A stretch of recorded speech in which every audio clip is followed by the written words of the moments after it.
মোজাহিদ চৌধুরী, সাধারণ সম্পাদক, কান্দিরপাড় ব্যবসায়ী কল্যাণ সমিতি, কুমিল্লা।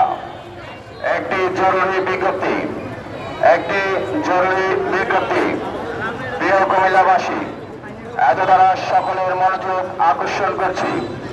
সম্প্রতি সময়ে পরিলক্ষিত হচ্ছে যে যন্ত্রতন্ত্র রাস্তা, ফুটপাত দখল করে ব্যবসা পরিচালনা করছেন, যা সাধারণ মানুষের চলাচলে প্রতিবন্ধকতা ও যানজট সৃষ্টি করছে।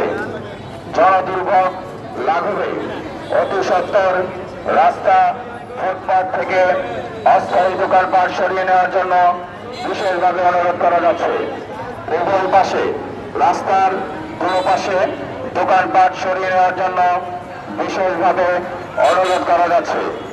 অনুরোধক্রমে আলহাজ আব্দুর রহমান সভাপতি, মোহাম্মদ মোজাহিদ চৌধুরী সাধারণ সম্পাদক, কান্দিরপাড় ব্যবসায়ী কল্যাণ সমিতি, কুমিল্লা।